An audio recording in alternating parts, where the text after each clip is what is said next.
Selamat pagi semuanya. Kita kembali lagi di Filofest 2021. Sudah nggak terasa ya, sudah hari terakhir di sini. Saya Albertus Aryoseto. Saya akan menjadi pemandu dalam sesi kuliah umum pada pagi hari ini. Dan mungkin untuk teman-teman yang hadir, baik apa namanya, tentunya yang akan ada di dalam Zoom, mengingatkan kembali mengenai kuis filsafat yang akan diadakan pada hari Sabtu sore nanti. Oleh karena itu, peserta yang bertanya nanti dalam setiap sesi melalui Zoom berhak menjadi peserta kuis, tentunya peserta yang terpilih ya. Kemudian nanti jangan lupa peserta yang terpilih mohon untuk selanjutnya memberikan informasi kontak kepada panitia. Mungkin nanti aku juga akan coba approach. Mungkin kita juga akan langsung kembali ke sesi pada pagi hari ini dan tentunya kita kedatangan narasumber yang luar biasa. Selamat pagi, Dokter Budi. Selamat pagi, Mas Uh, Albertus uh, Aryoseto. saya Salam mungkin ada, kenal. saya mungkin ada cerita sedikit ya. Kenapa pada akhirnya aku jadi moderatornya, Dokter Budi. Jadi dulu waktu sekarang aku posisi mahasiswa Fakultas Filsafat Universitas Gajah Mada tahun kedua Hmm. semester 3. Dulu waktu awal-awal nge-review filsafat Islam dulu ya. Waktu masuk itu bacaannya bukunya Dokter Budi. Nah itu kayak kalau bisa ada kesempatan kenapa tidak gitu untuk memoderasi Dokter Budi. Mungkin sebelum pada akhirnya nanti kita akan masuk sesi, aku akan mencoba membacakan terlebih dahulu CV dari Dokter Budi sebelum mungkin teman-teman kita coba orientasikan gitu ya siapa sih Dokter Budi ini, dan pada akhirnya kita akan melihat gitu bahwa beliau memiliki satu spesifikasi yang nanti cocok sekali untuk pada akhirnya kita membahas tema yang akan dibahas dalam kuliah umum ini gitu. Beliau merupakan seorang aktivis dialog antar iman, toleransi agama dan hak asasi manusia. Sejak tahun 2000, beliau merupakan dosen Islamologi dan Filsafat Islam pada Sekolah Tinggi Filsafat Driarkara, Jakarta. Beliau juga sekarang mengajar dialog pemikiran Timur dan Barat pada program S3 UIN Sunan Gunung Jati, Bandung. Selama 15 tahun, beliau pernah bekerja sebagai program officer The Asia Foundation untuk isu pluralisme, toleransi, hak asasi manusia, dan kebebasan beragama. Adapun beliau juga aktif sebagai dosen pasar sarjana dalam kurun waktu 2016 sampai tahun 2018 untuk isu Islam dan hak asasi manusia pada Universitas Muhammadiyah Malang. Beliau juga mengampu pendidikan nilai atau multikulturalisme pada pasca sarjana FITK UIN Yogyakarta dan pasca sarjana Religious Studies UIN Bandung. Ketika kita coba melihat track record juga ya soal pendidikannya, beliau mendapatkan pendidikan Islam tingkat lanjut melalui kuliah-kuliah Nurholis Majid dan para dosen lainnya di Yayasan Paramadina Jakarta terhitung sejak tahun 1990. Beliau juga pernah ikut terlibat memimpin program toleransi dan kebebasan agama sekitar 25 kampus perguruan tinggi keagamaan Islam dari Banda Aceh sampai Papua. Tentu sangat luar biasa ya teman-teman ya. Kemudian kalau misalnya kita lihat track record pendidikannya, beliau menyelesaikan pendidikan doktoral filsafat dari STF Driarkara terhitung lulus tahun 2014. Beliau juga pernah bekerja sebagai direktur Lembaga Studi Agama dan Filsafat itu tahun 1983 sampai tahun 95. Beliau juga pernah memiliki pengalaman sebagai Direktur Pusat Studi Islam Yayasan Paramadina dari tahun 95 sampai tahun 2004. Kemudian kalau kita bicara soal magnum opus, tentunya banyak sekali, baik itu yang beliau menulis maupun sebagai co-author, banyak sekali judul-judul yang sudah dipublikasikan, misalnya seperti Islam Pluralis, Fikih Lintas Agama, Sekularisme, Liberalisme, dan Pluralisme. Nah ini salah satu buku yang dulu cukup saya baca. Ada argumen Islam untuk sekularisme, ini juga saya dulu baca, dan argumen Islam untuk liberalisme, dan masih banyak lagi seperti itu. Dan pada hari ini tentunya kita sudah mengorientasikan ini, kita tentu tahu pada akhirnya kita akan membahas kebijaksanaan Islam, sejarah dan perkembangannya pada hari ini. Untuk sesi mungkin selama 1 jam ke depan bisa saya serahkan ke Dr. Budi. Monggo saya persilahkan. Baik, Paparan. terima kasih Mas Albertus Aryoseto.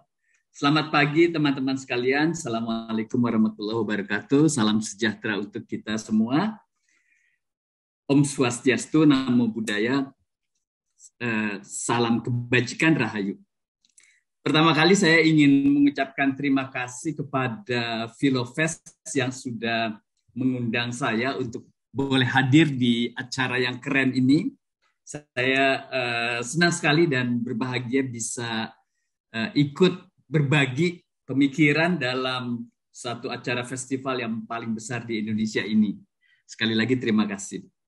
Baik, saya mungkin akan share screen supaya lebih sistematik pembicaraannya. Saya dapat waktu berapa lama ini, Mas Aryo? 1 jam ke depan, Dokter Budi. 1 jam. Nanti setengah jam kita akan untuk alokasikan untuk tanya jawab. Untuk diskusi, ya.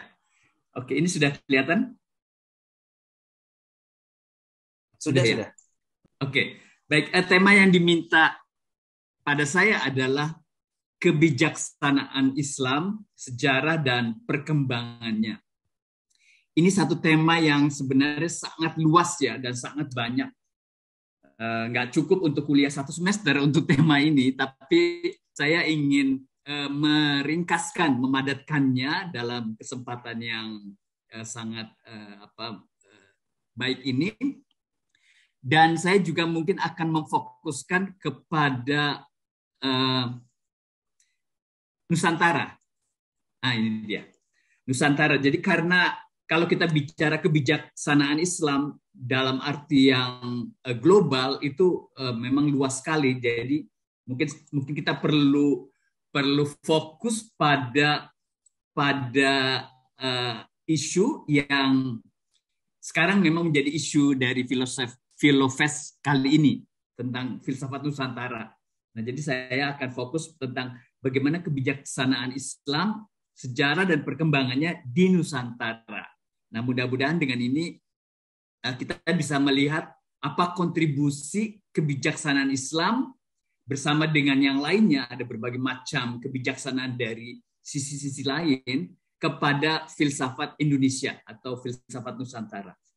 Nah, misalnya saya ingin memberi contoh, ini satu buku yang keluar baru-baru ini dari teman-teman pengamat mengenai kebijaksanaan Islam di Indonesia.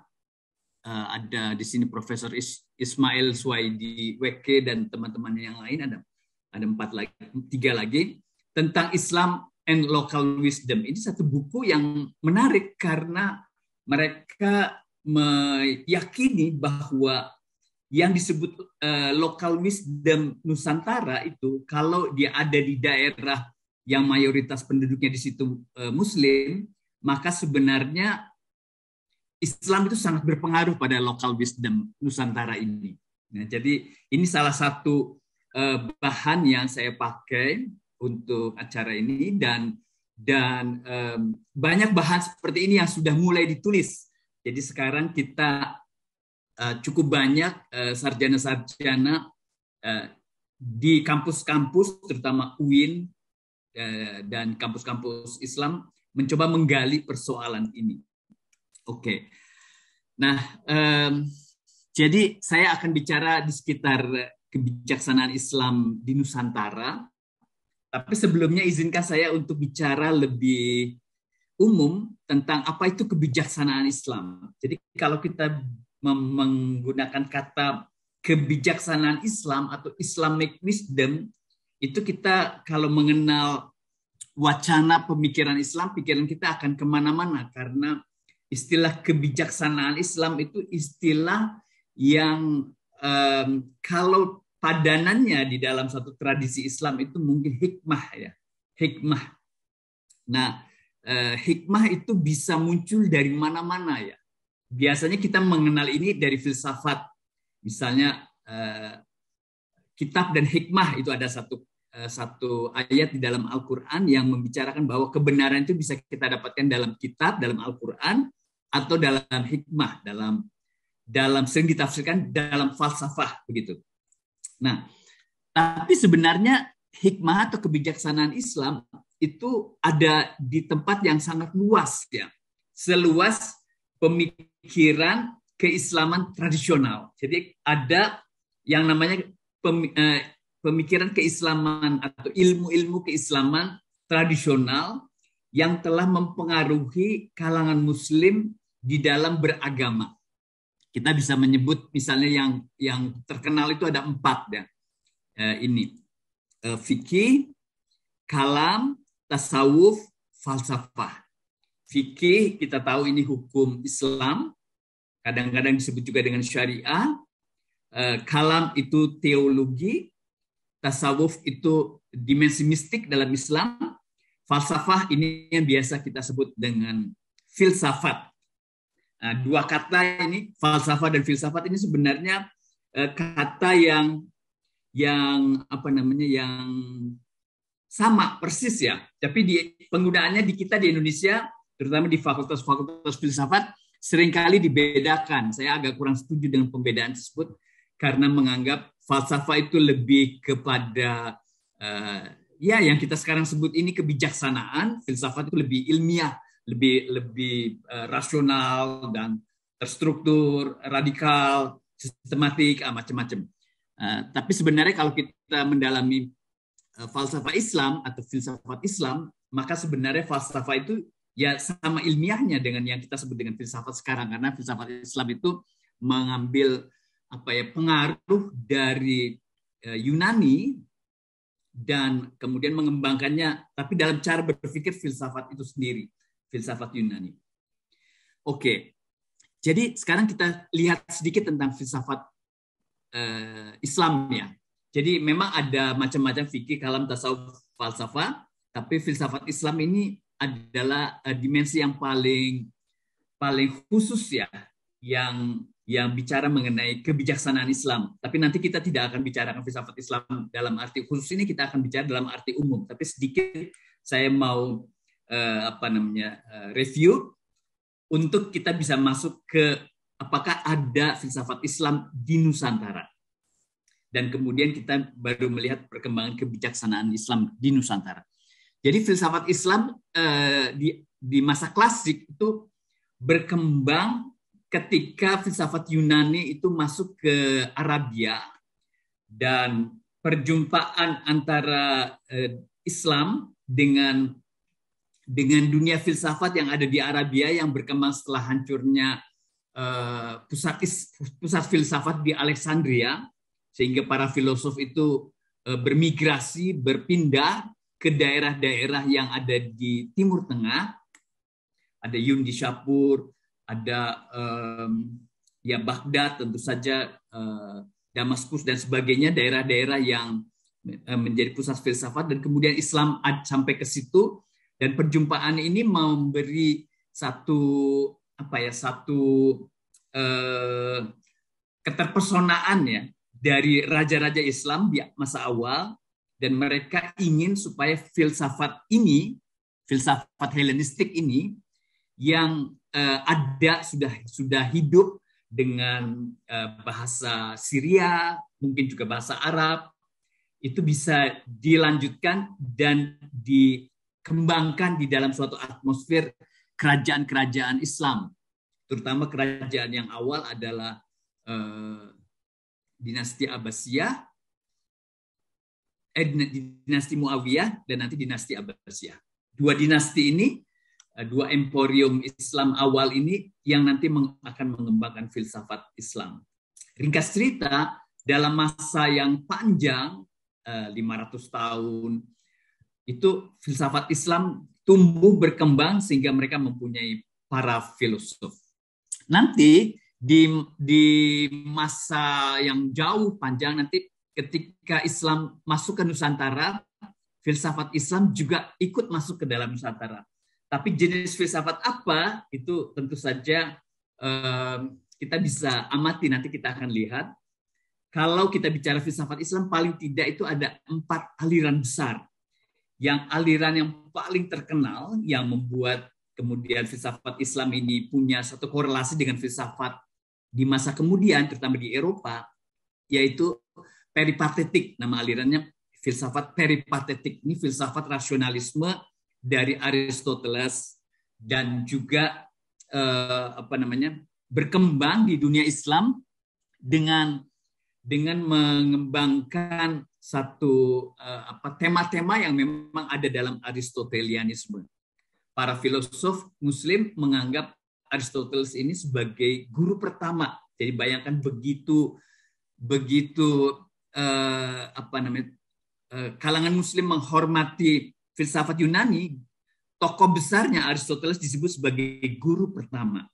Guru keduanya baru filosof Muslim, seorang filosof yang Muslim namanya Al-Farabi, dan nanti ada filosof-filosof yang muncul. Sebelumnya ada Al-Kindi, nanti ada Ibn Sina, yang filosof besar sekali, yang akan merupakan fondasi untuk satu aliran yang lain. Ya, nanti kita sebut dengan aliran Ishraqiyah, aliran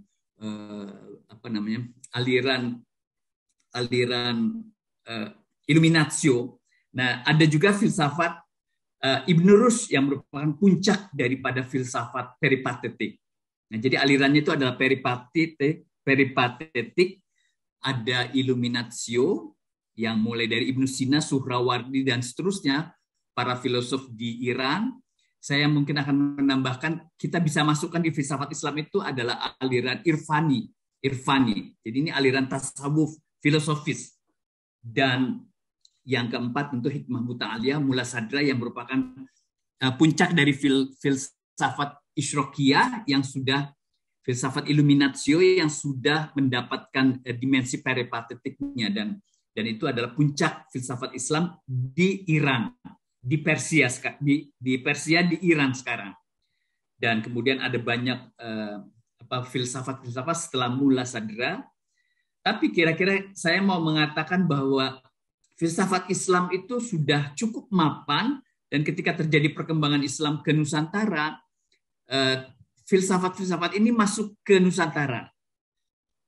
Tapi, nah ini yang menarik ya, karena aliran peripatetik itu tidak berkembang di timur, sementara Islam masuk ke Indonesia itu melalui dunia timur Islam, yang lebih banyak dipengaruhi oleh Al-Ghazali, dan Al-Ghazali sudah mengkritik filsafat peripatetik yang kemudian nanti akan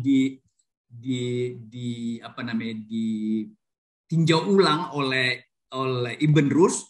Tapi karena Al-Ghazali berpengaruh di filsafat di dunia Islam Timur, maka yang masuk ke Indonesia itu adalah aliran-aliran yang lain, bukan peripatetik yang di situ ada Ibn Rushd yang besar, filosofi yang besar. Nah, Ibn Rushd nanti akan berpengaruh di Eropa. Nah, kira-kira seperti itu, nanti kita akan lihat lebih lanjut. Jadi kita akan coba fokus untuk melihat bagaimana kebijaksanaan Islam di Nusantara. Dan saya akan melihat ini dari sudut pertama sejarah, untuk melihat secara umum dulu, nanti sedikit-sedikit kita akan lihat ide-ide di dalamnya. Baik, saya akan pakai kategori ini untuk mengerti perkembangan-perkembangan yang dinamis dalam masa yang panjang kebijaksanaan Islam di Nusantara. Ada pernyataan dari Gus Dur, Kiai Haji Abdurrahman Wahid, salah satu tokoh pemikir Muslim yang besar di Indonesia. Kata dia, kita butuh Islam yang ramah, bukan Islam yang marah. Jadi Islam yang ramah dilawankan dengan Islam marah. Ini menarik karena kata ramah, marah itu dibolak-balik.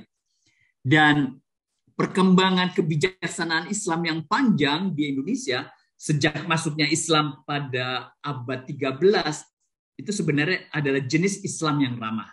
Tapi baru-baru ini, belakangan ini, mulai muncul Islam yang marah. Ini istilah Gus Dur untuk Islam yang fundamentalis. Nanti kita akan pakai kategori ini. Oke, jadi kalau kita lihat asal-usul bagaimana Islam, kebijaksanaan Islam, saya akan pakai kata kebijaksanaan Islam untuk menjelaskan tentang perkembangan Islam. Jadi kebijaksanaan Islam itu datang atau masuk ke Indonesia sekitar abad ke-13 sampai ke-17. Jadi abad ke-13 adalah abad di mana Islam mulai datang ke Indonesia. Kebijaksanaan Islam mulai masuk ke Indonesia. Dan ini adalah masa yang sangat terlambat, sangat terlambat. Jadi kebijaksanaan Islam itu sampai ke Nusantara ini sangat terlambat. Bandingkan dengan di India, India itu kebijaksanaan Islam sudah sampai pada abad ke-7. Di Cina juga abad ke-7. Jadi kita masih menyaksikan para sahabat atau sahabatnya para sahabat yang datang dan membawa kebijaksanaan Islam itu ke India dan ke Cina. Tapi di Indonesia itu jauh setelah itu.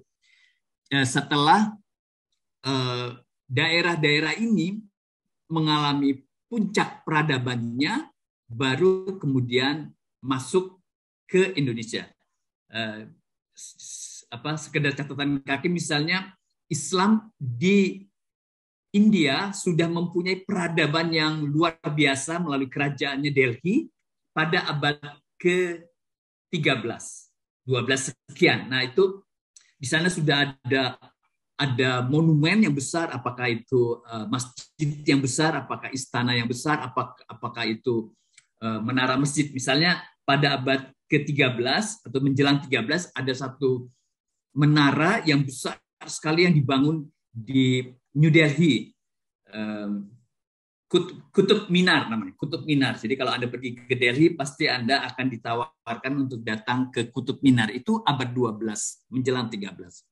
Nah, jadi Indonesia itu sangat terlambat mendapatkan kebijaksanaan Islam itu, dan baru abad ke-13 masuk, dan kemudian mulai mapan abad ke-17, nanti sampai sekarang. Oke, kita akan lihat dari mana datangnya kebijaksanaan Islam itu, siapa yang membawa masuk, dan seterusnya.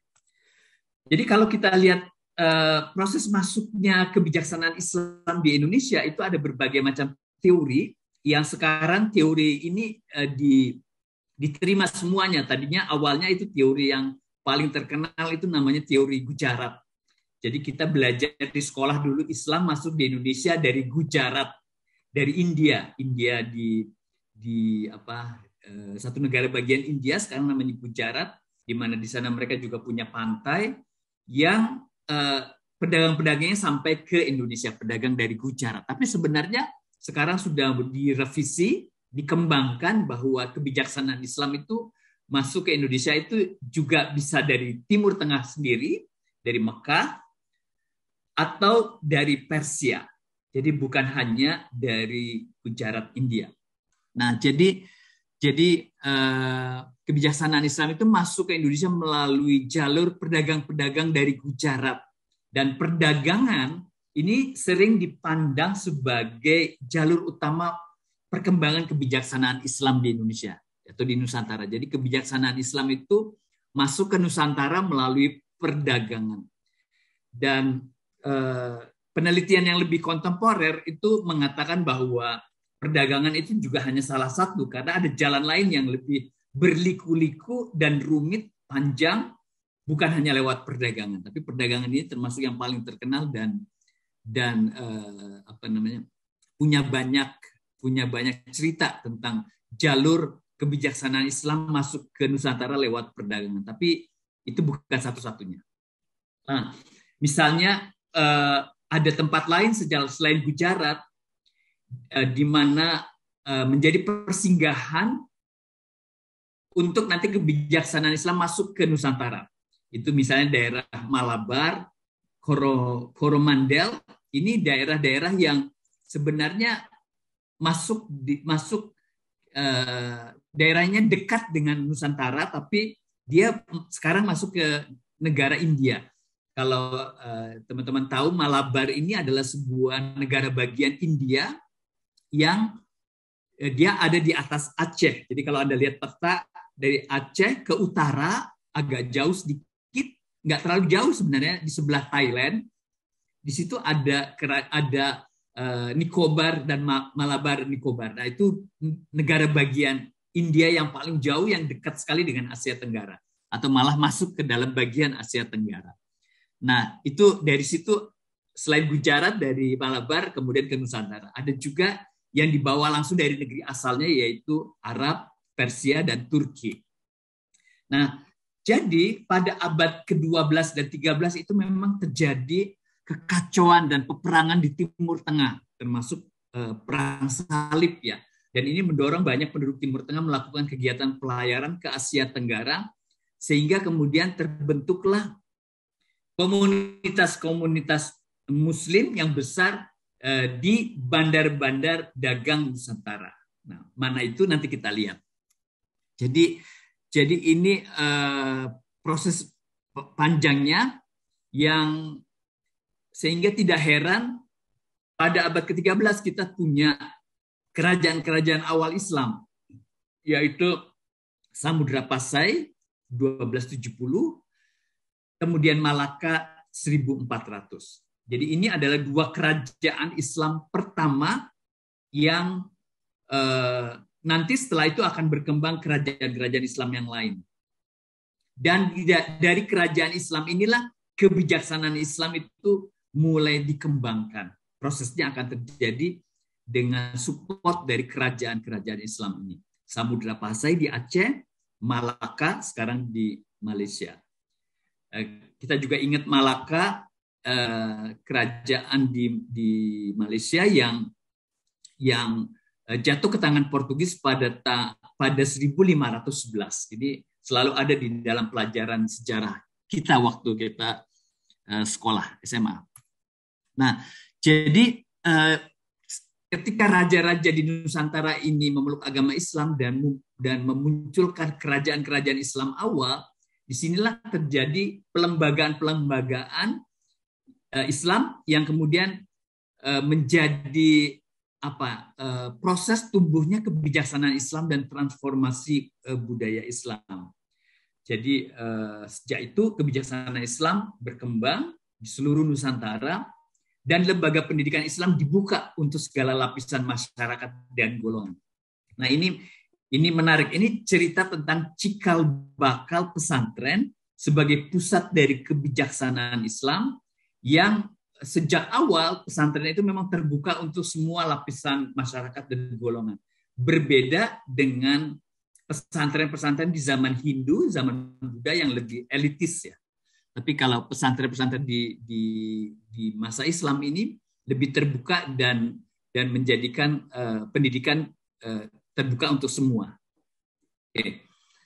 Nah, jadi ini yang akan membuat transformasi. Jadi kebijaksanaan Islam yang diajarkan di pesantren-pesantren itu membuat transformasi, terutama yang disebut di sini, membebaskan mereka dari belenggu mitologi.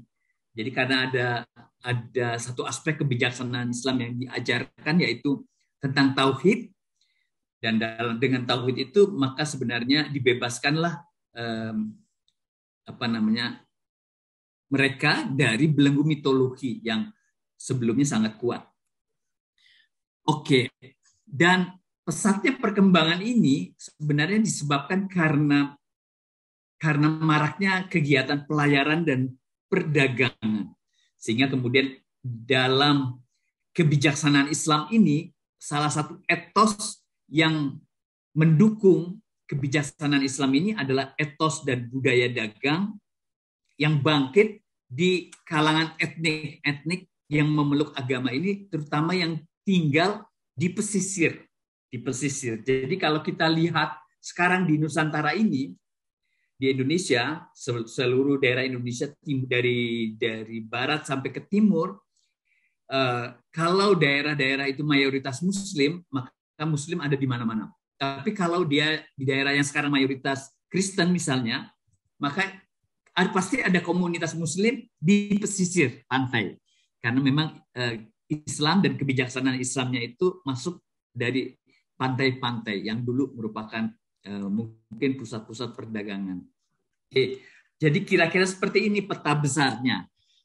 Islam masuk ke Nusantara dan dengan begitu juga kebijaksanaan Islam dibawa dari masuknya Islam itu adalah melalui jalur pantai, sehingga ini membuat suatu budaya yang kosmopolit ya, budaya yang terbuka karena lautan itu sangat terbuka dan mempunyai satu hubungan dengan tempat-tempat yang lain karena perdagangan, karena pelayaran. Jadi kalau kita lihat gambar ini atau gambar yang ini juga bisa, itu kita lihat yang biru itu adalah masuknya kebijaksanaan Islam pada abad 13 dan 14, yang hijau itu pada abad 15, yang merah abad 16, yang yang kuning kecoklat-coklatan itu abad 17 dan 18. Jadi pada abad 17 dan 18 boleh dikatakan Islam dan kebijaksanaan Islam telah hidup di dalam etnik-etnik di Nusantara ini, terutama di daerah yang ini, Sumatera, Jawa, Kalimantan, Sulawesi, dan di Maluku. Papua masih belum, masih terbuka. Oke, jadi apa yang menjadi daya tarik kebijaksanaan Islam ini bagi penduduk Nusantara? Itu daya tariknya itu sebenarnya terutama ada dua menurut pengamatan saya. Ada dua daya tarik kebijaksanaan Islam sehingga kemudian penduduk Nusantara ini bertransformasi dari sebelumnya Hindu, Buddha kepada Islam. Itu adalah pertama watak dan semangat egalitarianisme dari kebijaksanaan Islam. Jadi kebijaksanaan Islam ini punya watak dan semangat yang sangat egaliter. Semua sama di hadapan Allah. Yang membedakannya itu hanya takwa. Tidak ada strata-strata kelas atau bukan kelas. Tidak ada strata apa namanya itu kalau dalam agama Hindu. Jadi yang membedakan antara satu kelompok masyarakat dengan kelompok yang lain. Kasta, tidak ada kasta. Sistem kasta itu tidak ada di dalam kebijaksanaan Islam. Semangatnya adalah egalitarianisme. Dan yang kedua dari segi duniawinya itu para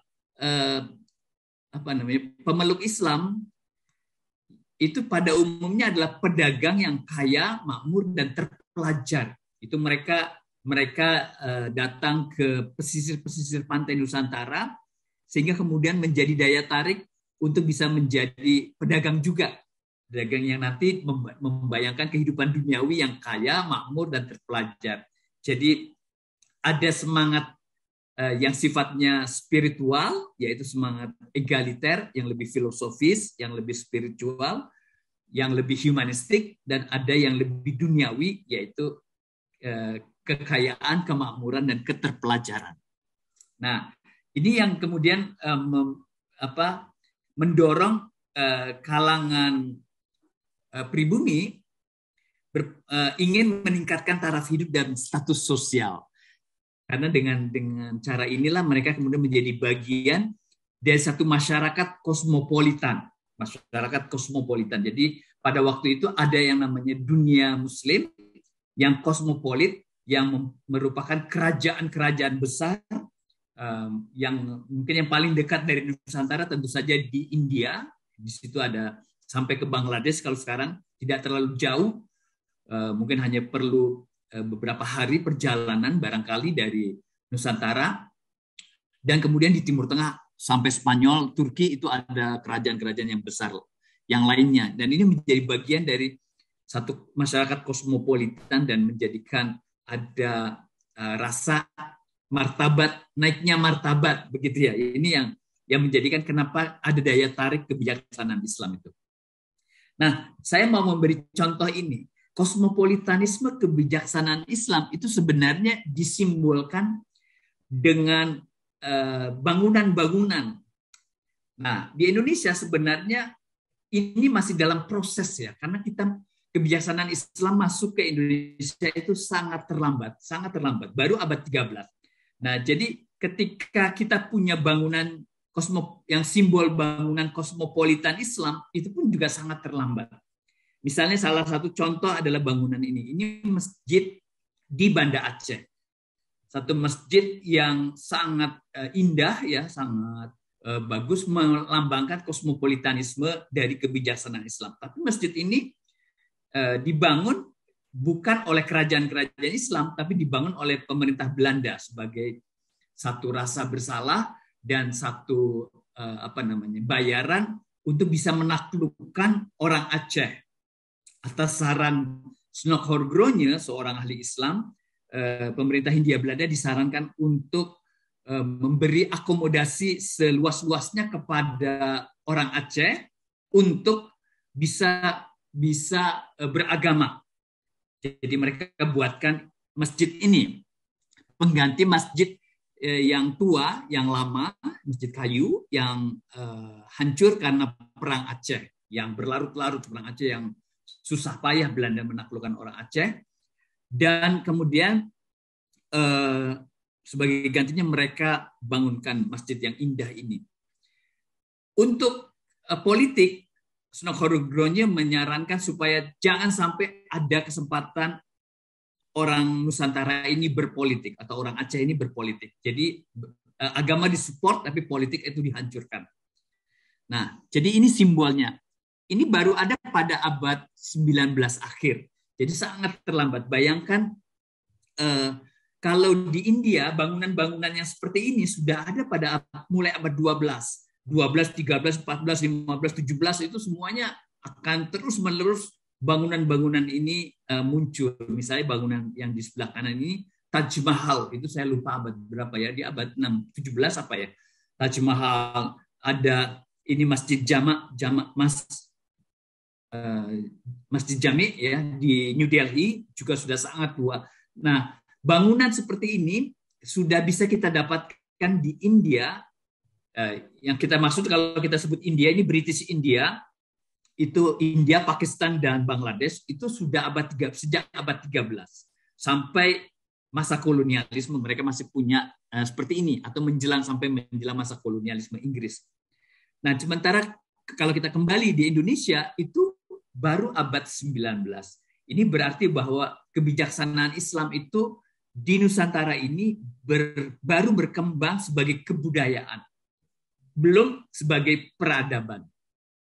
Sehingga kemudian ini menjadikan sebenarnya apakah kebijaksanaan Islam itu sungguh-sungguh mengakar di dalam tradisi orang Nusantara. Nah, itu masih menjadi satu perdebatan. Tapi kalau membandingkannya sedikit dengan India, itu akan terjadi hal yang menarik yang berkebalikan. Misalnya, contoh karikatur ya. Kalau kita lihat promosi turisme Indonesia ke luar negeri itu tidak menawarkan kayak ini masjid di Aceh ini atau masjid yang seperti ini yang juga besar di Kota Medan. Itu mereka tidak mempromosikan ini. Kementerian Pariwisata tidak mempromosikan ini. Mereka mempromosikan pasti Borobudur atau Prambanan atau Bali yang itu adalah Hindu.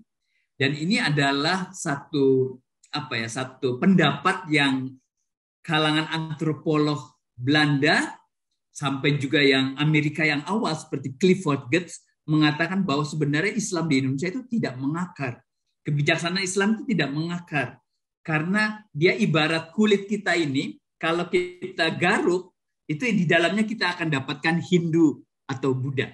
Itu pandangan antropolog Belanda dan Clifford Geertz yang nanti akan dikritik, dan kita sekarang sudah punya satu pandangan yang lebih yakin ya bahwa kebijaksanaan Islam itu sebenarnya cukup mengakar walaupun belum menjadi sebuah peradaban. Bandingkan dengan India tadi, kalau India promosi turismenya itu adalah bangunan-bangunan ini. Mereka tidak akan menawarkan tempel-tempel India yang sudah sangat tua, yang juga ada di masa-masa awal Masehi, karena mereka tahu bahwa sebenarnya kebijaksanaan Islam itu sangat mengakar di India. Nah, jadi yang ditawarkan itu Taj Mahal, yang ditawarkan itu benteng-benteng Fateh ada benteng Red Fort misalnya, dan juga benteng-benteng yang lain di New Delhi maupun di Agra, juga di negara bagian Rajasthan, di Jaipur, Udaipur, apalagi kota di situ yang itu sering menjadi promosi turisme. Jadi itu menandakan kebijaksanaan Islam itu sangat mengakar di India di tengah mayoritas Hindu. Sementara di Indonesia kebijaksanaan Hindu mengakar di tengah mayoritas Muslim. Nah, tapi itu karikatur ya, yang sebenarnya sekarang kita bisa mengkritiknya bahwa kebijaksanaan Islam di Nusantara itu juga cukup mengakar sekarang ini, dan itu bisa terlihat dari analisis yang akan kita lihat setelah ini.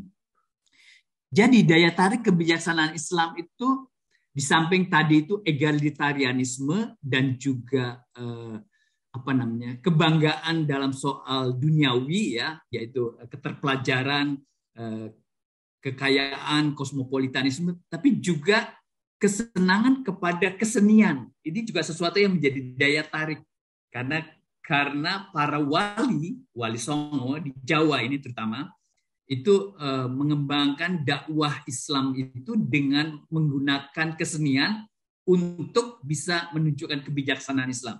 Jadi kebijaksanaan Islam itu dieksplorasi dengan kesenian. Ini banyak cerita mengenai ini. Tapi peranan Wali Songo ini sangat penting sekali di dalam proses bagaimana kebijaksanaan Islam itu berkembang di Nusantara ini.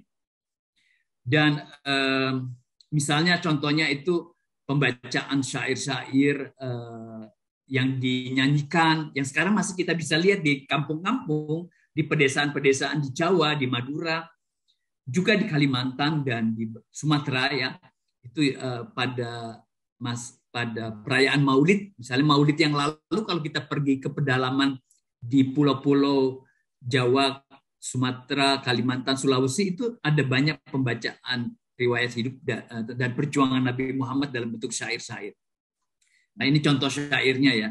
Misalnya Qasidah Burdah, Syaraful Anam, syair Rampai Maulid, macam-macam. Ada rawatib juga yang dikembangkan oleh para wali di Jawa dan tarekat-tarekat sufi seperti rawatib Syekh Saman, rawatib Syekh Abdul Qadir Jailani, dan seterusnya. Ini syair-syair kesenian yang berkembang dalam tradisi santri di Nusantara, yang di dalamnya ada kebijaksanaan Islam.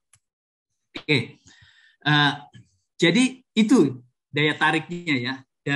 Dan kalau kita kembali ke persoalan etos budaya dagang, ini yang menjadikan kebijaksanaan Islam ini kemudian menyebar ke seluruh Nusantara.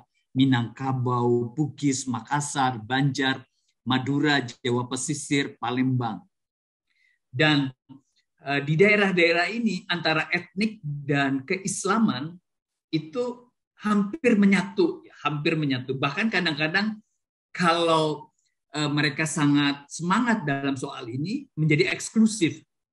Misalnya di Aceh dan di Minang itu eksklusivisme terkait dengan etnik dan agama itu kuat sekali. Sehingga kalau orang Aceh itu berarti dia juga Islam. Orang Minang berarti Islam. Jadi keislaman dan keacehan, keislaman dan keminangan itu sudah identik, ya. Sehingga kalau ada seorang misalnya Kristiani di Aceh, orang Kristiani yang Minang itu sesuatu yang anomali, ya. Kalau di Jawa sudah jauh lebih inklusif, ya. Keislaman dan kejawaan itu satu hal, tapi bisa juga kekristenan dan kejawaan, kebudayaan dan kejawaan, dan seterusnya. Nah, jadi tapi yang mau saya katakan di sini adalah etnik-etnik seperti Bugis, Makassar, Madura itu adalah etnik-etnik besar yang telah menerima kebijaksanaan Islam, dan mereka terus mengembangkannya melalui tradisi pelayaran yang kuat yang mereka punya. Jadi misalnya orang Makassar, orang Madura, orang Bugis itu pergi ke mana-mana di Nusantara ini, sehingga kita gampang menemukan misalnya kampung Makassar, kampung Bugis, ya, di banyak tempat yang bukan di Bugis dan bukan di Makassar. Bahkan kalau kita pergi ke Singapura, kita tahu ada kampung Bugis. Saya pernah pergi ke Flores, ada kampung Bugis. Ke mana lagi, ya, di Kalimantan juga ada. Nah, jadi ini etos, ya, etos dagang dan etos pelayaran yang sangat kuat yang terekam di dalam lukisan kuno di Australia di sekitar Darwin itu di Australia Utara, di mana ada lukisan kuno yang menggambarkan tentang peradaban Bugis dan Makassar. Oke. Nanti saya mungkin diberitahu, ya, Mas Moderator, kalau waktunya habis. Saya nggak pegang jam soalnya. Oke, Dokter Budi, ya. Masih tersisa mungkin 15 menit lagi. Kita nanti 15 extend ke sampai 10/5. Ya, baik.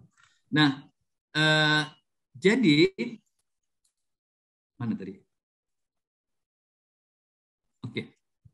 Salah satu hal lain yang penting dalam perkembangan kebijaksanaan Islam di Nusantara ini adalah bahasa Melayu, ya. Penggunaan bahasa Melayu. Jadi bahasa Melayu ini telah menjadi media penyebaran kebijaksanaan Islam, penyebaran agama, dan menjadi bahasa pengantar dalam perdagangan, bahasa pengantar dalam pendidikan sejak abad ke-16 dan memudahkan penduduk Indonesia, penduduk Nusantara ini di kota-kota pelabuhannya memahami kebijaksanaan Islam. Jadi misalnya pada masa yang lalu kalau kita pergi ke misalnya orang Sumatera pergi ke Maluku, ke Ternate, mereka bisa menggunakan bahasa Melayu. Dan ini sangat menarik karena jejak-jejak itu bisa kita temukan juga di Papua, karena Papua terutama di bagian pesisir itu di masa yang lalu mereka mendapatkan pengaruh dari Ternate dan Tidore dan mereka bisa berbahasa Melayu, ya. Tentu saja sudah Melayu yang dialeknya dialek di sana. Ini mengakibatkan kemudian ketika terjadi perkembangan bahasa Indonesia mereka juga mudah beradaptasi. Ini satu keberuntungan yang membuat dunia Nusantara ini bisa bersatu karena pengaruh bahasa dan juga sebenarnya pengaruh kebijaksanaan Islam nanti akhirnya. Nah, misalnya ada tokoh seorang filosof Muslim di Nusantara yang bernama Hamzah Fansuri. Ini Hamzah Fansuri ini seorang filosof yang mewarisi pemikiran Ibn Arabi dari tradisi filsafat Irfani yang dia sendiri sebagai ulama di Aceh, dia mengembangkan bahasa Melayu. Jadi di dalam karya-karya Hamzah Fansuri kita bisa menjumpai lebih dari 2.000 kata Arab yang diserap dalam bahasa Melayu. Nah, tokoh ini Hamzah Fansuri membuat bahasa Melayu menjadi bahasa yang mulai berkembang, terus berkembang, ya. Dan menjadi bahasa yang dipakai dalam dalam pendidikan, mempelajari kebijaksanaan Islam itu, dan juga dalam pergaulan sebagai bahasa lingua franca. Dan ini bisa kita lihat di daerah-daerah seperti Jawa, Sunda, Madura, Bugis, Makassar, Banjar, Sasak, Minangkabau, Mandailing, Palembang, Bima, Ternate, dan lain-lain. Dan di sebagian daerah-daerah ini mereka punya kerajaan-kerajaan Islam yang sekarang Kementerian Agama sudah mulai menata kembali untuk melihat bagaimana perkembangan kerajaan-kerajaan Islam yang kemudian ini mempunyai kontribusi kepada nasionalisme. Nah, mereka menggunakan bahasa Melayu, namanya Arab Melayu. Dan di masa yang lalu, huruf yang dipakai itu adalah huruf pegon atau huruf Jawi istilah lain, yaitu huruf Arab Melayu seperti yang di sebelah kanan ini. Ini adalah kitab kuning dalam bahasa Melayu, tapi tulisannya menggunakan bahasa Arab. Jadi bahasa Arab, tapi kalau dibaca itu bahasa Melayu. Atau bisa juga bahasa lokal, bahasa Jawa, bahasa yang lainnya, tapi biasanya bahasa Melayu. Bahasa Melayu. Nah, inilah yang menjadi media pembelajaran kebijaksanaan Islam di Nusantara pada masa setelah abad 17-18 itu menjadi biasa, menjadi lazim. Sekarang di Indonesia kita tidak lagi diajarkan Arab Melayu ini. Saya sendiri masih merasakan pendidikan ini di madrasah di waktu saya tingkat SMP, ya. Tapi anak-anak saya sudah tidak lagi mendapatkan pelajaran bahasa Arab Melayu. Jadi ini sudah dihapus dalam tradisi kita, ya. Di pesantren mungkin sedikit-sedikit masih dipelajari karena di pesantren ada pelajaran bahasa Arab. Tapi di Malaysia itu mereka masih kuat dalam soal ini. Dan itu karena bahasa Melayu masih terpelihara dalam bentuknya yang masih mirip dengan yang masa lalu di Malaysia, ketimbang kita bahasa Indonesia yang sudah banyak menerima serapan-serapan dari bahasa yang lain, terutama bahasa Jawa dan bahasa Inggris. Oke, jadi saya akan loncat saja karena waktunya sedikit. Jadi saya sekarang mau bicara mengenai ini. Kalau kita lihat perkembangan kebijaksanaan Islam di Nusantara, karena Indonesia belum ada, ya Indonesia baru setelah tahun 45, itu sebenarnya ada 6 tahap yang penting untuk kita ketahui. Dan dalam tahap-tahap ini terjadi suatu perkembangan ya dalam pemahaman tentang kebijaksanaan Islam. Yang pertama itu abad 13 ya, sampai pertengahan abad 15. Ini adalah tahap awal pemelukan Islam secara formal. Jadi kebijaksanaan Islam masih belum cukup berkembang, tapi hal-hal yang dasar seperti pelaksanaan syariah, fikih, di dalam syariah dan dalam fikih ini ada kebijaksanaan Islam. Itu sudah mulai diperkenalkan, tapi ini masih tahap awal ya pemelukan Islam secara formal. Sampai abad ke-15. Abad ke-16, 15 sampai akhir abad 16, terjadi suatu proses Islamisasi yang luas ya di daerah Nusantara ini. Jadi proses Islamisasi menjadi lebih luas dan sesuai dengan tabel yang tadi itu pada abad ke-16 di daerah-daerah tertentu dan proses Islamisasi ini terjadi dengan cara damai. Jadi Islam yang ramah lah kalau istilah Gus Dur tadi ya. Ini mirip dengan India di selatan. Jadi India selatan pun seperti Indonesia. Jadi kalau kita membandingkan lagi dengan India, di India Utara itu banyak konflik antara Muslim dengan Hindu. Itu karena terjadi tindak kekerasan dalam proses Islamisasinya. Tapi di India Selatan itu kayak di Indonesia, berakomodasi dengan adatnya, dengan kebudayaan lokal. Nah, di masa ini mulai terbentuk tradisi intelektual Islam. Jadi terintegrasinya kebudayaan Melayu, maksudnya kebudayaan Melayu ini kebudayaan Nusantara itu dengan kebijaksanaan Islam. Jadi mulai muncul kitab-kitab keagamaan dan sastra Islam yang ditulis dalam bahasa Melayu dan bahasa Jawa, Jawa Madya. Jadi bahasa, maksudnya ini tadi huruf pegon yang Jawa itu. Huruf Jawi kalau orang Arab menyebutnya. Nah, ini mana tadi? Nah, ini memberi implikasi bahwa kebijaksanaan Islam mulai berkembang karena tasawuf juga mulai berkembang. Nah, dalam tasawuf ini ada banyak sekali kebijaksanaan Islam, terutama terkait tentang hubungan manusia, Tuhan dan alam ya. Dan ada implikasi rasional dan intelektual dalam perkembangan ini karena dalam pendidikan yang berkembang di lingkungan Muslim ini itu ada terbawa satu tradisi intelektual yang tadi kita sebut fikih, kalam, tasawuf minus filsafat. Filsafat Islam yang terutama yang peripatetik, bukan yang irfani, kalau irfani berkembang, yang peripatetik itu yang terbawa ke Nusantara itu hanya logika atau ilmu mantik. Jadi kalau kita belajar logika Aristoteles, sebenarnya logika Aristoteles yang sama dipelajari di pesantren-pesantren sejak abad-abad yang lalu. Tapi bedanya hanya istilah-istilah yang dipakai itu istilah-istilah yang berasal dari bahasa Arab. Kenapa hanya logika, tidak yang lainnya? Itu karena Al-Ghazali sudah mengharamkan metafisika dalam Tahafut al-Falasifah, dan itu pengaruhnya sampai ke Nusantara ini. Sehingga yang disebut dengan falsafatul ula, filsafat awal, filsafat pertama, metafisika itu tidak menjadi bagian dari tradisi intelektual Islam Nusantara. Tidak menjadi bagian dari kebijaksanaan Islam. Aristoteles tidak kebawa ke Nusantara kecuali logikanya. Nah, karena Al-Ghazali adalah seorang ahli logika yang dia menganggap penting logika dalam ilmu keagamaan. Oke, itu tahap kedua. Tahap ketiga, abad 17 ini sudah lebih baik, lebih terjadi penyempurnaan pemahaman kebijaksanaan Islam dan tradisi intelektualnya. dan juga mulai sumber penulisan sastra dan kitab keagamaan dalam bahasa Melayu.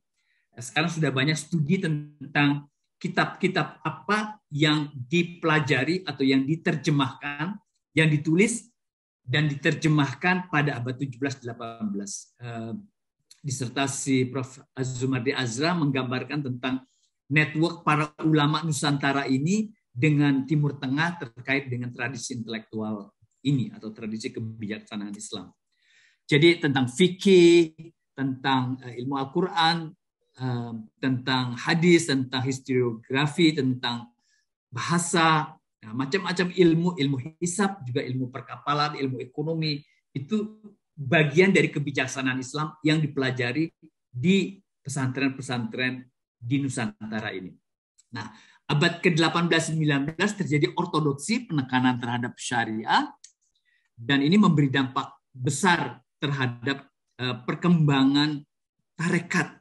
Ya, tarekat. Jadi di satu sisi ada ortodoksi, penekanan pada syariah, tapi juga di sisi yang lain ada suatu perkembangan tarekat sufi yang memberikan perhatian pada aktivisme keduniaan. Jadi ini menarik, ada sufi yang menekankan pada aktivisme keduniaan. Jadi bukan sufi yang melulu kontemplasi untuk dirinya sendiri,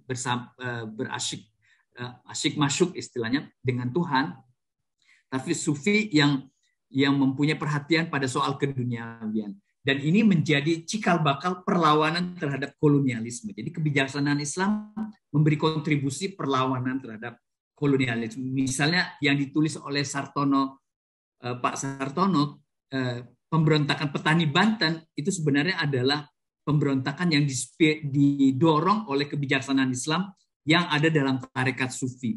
Karena sufinya memberi perhatian pada aktivisme keduniawian.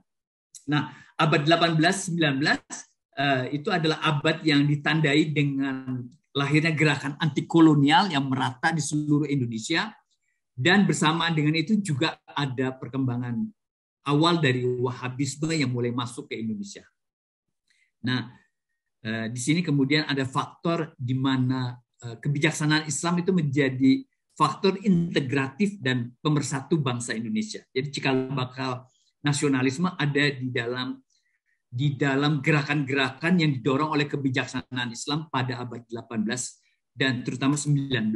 Nanti abad 20 muncul organisasi-organisasi Islam, mulai dari Sarekat Islam, nanti kemudian setelah itu ada Muhammadiyah, ada NU, pesantren mengalami revitalisasi, dan mulai terjadi suatu proses perlawanan terhadap sekularisasi pendidikan nasional.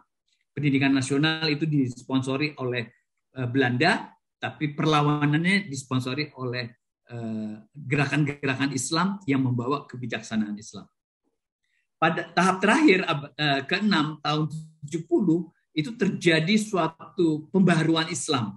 Di sini kita akan melihat ada mulai milestone-nya Nurholis Majid, nanti ada Gus Dur, ada macam-macam tokoh-tokoh yang bersama mereka. Tapi pada masa ini juga terjadi suatu perkembangan baru, selain sintesis kebijaksanaan Islam yang neomodernisme Islam, muncul juga fundamentalisme, radikalisme, bahkan terorisme yang di dalamnya mereka juga mengasaskan pada Islam. Apakah kita bisa sebut juga kebijaksanaan Islam? Saya masih belum pasti dengan itu. Apakah fundamentalisme Islam itu sebuah kebijaksanaan Islam? Itu bisa kita perdebatkan. Tapi tahun 70-an sampai sekarang itu campur baur perkembangan kebijaksanaan Islam di Indonesia ini, dari yang sangat liberal sampai yang sangat puritan, sangat fundamentalis, sangat radikal. Oke, jadi bagaimana masa depan kebijaksanaan Islam itu sebenarnya, saya akan tutup dengan yang terakhir ini, di kalimat terakhir. Jadi sebenarnya kebijaksanaan Islam itu sudah memberikan dasar-dasar egalitarianisme, rasionalitas atau rasionalisme, aktivisme, kesalehan sosial, etos dagang, dan tradisi intelektual kepada budaya-budaya di daerah Indonesia. di daerah Nusantara ini. Nah, itu sebabnya penggalian seperti tadi saya tunjukkan di awal mengenai Islam dan local wisdom itu sangat kuat ya, integrasi kebijaksanaan Islam dengan kebijaksanaan lokal itu sangat kuat. Dan ini menjadikan kemudian kita punya berbagai macam kebijaksanaan Islam di Nusantara ini sesuai dengan etniknya yang ada yang sangat luas di sini. Jadi kalau peta ini warna hijau ini adalah daerah-daerah di mana di situ ada etnik Muslim dan punya kebijaksanaan Islamnya sendiri yang sifatnya lokal. Dan ini sangat banyak di tengah-tengah sebagai mayoritas di tengah-tengah etnik yang lain yang Kristen, Protestan, Katolik, Hindu, Buddha dan lainnya. Dan karena itu kalau kita bicara kebijaksanaan Islam di Nusantara, itu kebijaksanaan Islam yang mana? Kebijaksanaan Islam siapa? Nah itu jadi ada macam-macam. Jawa beda dengan Sumatera, beda dengan Sulawesi, beda dengan Lombok, beda dengan Sumbawa, dan seterusnya. Oke, jadi fakta sejarah kebijaksanaan Islam Nusantara itu memunculkan potret Islam moderat progresif di Indonesia. Nah Islam moderat inilah yang terus memelihara kebijaksanaan Islam. Dan kita berharap Islam moderat ini terus memunculkan kebijaksanaan Islam yang kompatibel dengan keindonesiaan dan kemodernan. Ini sesuatu yang menjadi proyek besar kebijaksanaan Islam sekarang ini adalah bagaimana Islam bisa menjadi Indonesia. Lebih lanjut ya, tentu Islam Indonesia itu sudah sesuatu yang sekarang menjadi kenyataan. Kita bukan sedang memikirkan Islam Indonesia, tapi Islam di Indonesia itu sudah Islam Indonesia. Tapi bagaimana ini bisa betul-betul mengokohkan lebih lanjut keindonesiaan kita. Kemudian yang sekarang juga dipikirkan bagaimana kebijaksanaan Islam itu mendukung modernitas sehingga tidak ada konflik antara kebijaksanaan Islam dengan norma-norma kebijaksanaan internasional baru. Jadi misalnya antara Islam dengan demokrasi, Islam dengan hak asasi manusia. Itu semua dalam proses, tapi kompatibilitasnya sudah bisa kita lihat pada pemikiran tentang Islam yang moderat, yang modern ya. Pada tokoh-tokoh yang mempromosikan ini yang berpengaruh di Indonesia seperti Nurcholish Madjid maupun Abdurrahman Wahid. Nah, tantangan paling besar kita adalah paham Islam transnasional yang membawa jenis istilah Gus Dur tadi itu Islam marah. Nah, ini tantangan besar yang kita tidak diskusikan ini, tapi nanti kalau kita mau diskusikan dalam tanya jawab, kita bisa diskusikan. Oke, saya mungkin berhenti di sini aja biar ada cukup waktu untuk kita berdiskusi. Terima kasih. Oke, terima kasih banyak Dr. Budi pemaparannya tadi. Dijelaskan secara jelas parameter kebijaksanaan Islam dalam interpretasinya, skala historisnya juga dibahas, bahkan terperinci sekali. Bahkan kita pun sampai juga menyentuh bagaimana konklusi solusi di era kontemporer secara general. Terima kasih banyak atas penyampaiannya. Mungkin untuk dari Dr. Budi sebagai penutup sesi kuliah filsafat pada pagi hari ini yang sungguh sangat luar biasa. Saya sungguh sangat mengapresiasi bisa memandu dan bisa mendengarkan eksplanasi dari Dr. Budi. Mungkin Dr. Budi ada statement terakhir untuk menutup sesi kuliah umum pada pagi hari ini. Mungkin singkat saja. Oke. Baik, terima kasih Mas. Jadi kalau kita bicara kebijaksanaan Islam, itu di dalamnya terkait dengan bagaimana Islam itu bisa punya kontribusi untuk keindonesiaan di masa lalu maupun masa depan. Dan kita bicara yang masa depan. Dan di masa depan saya percaya Islam bisa punya kontribusi bersama dengan tradisi kebijaksanaan yang lain ya dalam tradisi agama-agama yang lain. Dan hal yang menarik di Indonesia itu usaha untuk bisa mengaktualkan kembali kebijaksanaan Islam itu sangat kuat sekarang ini. Dan ini ada di dalam suatu perkembangan yang disebut dengan pemikiran Islam. Pemikiran Islam kontemporer sangat kaya dengan bagaimana mengeksplorasi kebijaksanaan Islam dengan isu besar seperti demokrasi, seperti gender, isu-isu gender dan isu-isu yang lain sampai yang paling kontroversial seperti LGBT itu barangkali juga bisa direfleksikan. Isu hak asasi manusia. dan isu yang lain dalam isu filsafat. Jadi sebenarnya kita di Indonesia ke depannya saya kira akan punya sebuah filsafat Nusantara, filsafat Indonesia yang Islam bisa memberi kontribusi ke situ. Sehingga kita seperti menjadi tujuan dari Filofest ini, kita bisa lebih dalam nanti mengerti tentang filsafat Indonesia dan kontribusi dari tradisi dan agama yang ada di Indonesia. Oke, itu. Oke, terima kasih banyak Dokter Budi atas semua pemaparannya. Aku rasa kita banyak sekali kita mendapatkan ilmu ya pada pagi hari ini. Untuk sesi kuliah umum sayangnya harus dicukupkan sekarang karena kita akan langsung berlanjut ke sesi berikutnya. Saya selaku moderator dan pemandu sekali lagi mengucapkan terima kasih kepada Dokter Budi dan kepada teman-teman semua yang sudah hadir. Mohon maaf kalau apabila dalam pemanduan tadi ada beberapa salah kata yang membuat tidak nyaman. Dan sekali lagi terima kasih juga tentunya untuk Mojok dan Kompas yang sudah mensupport acara Filofest tahun 2021 ini. Untuk sesi berikutnya, saya kembalikan ke moderator untuk sesi berikutnya.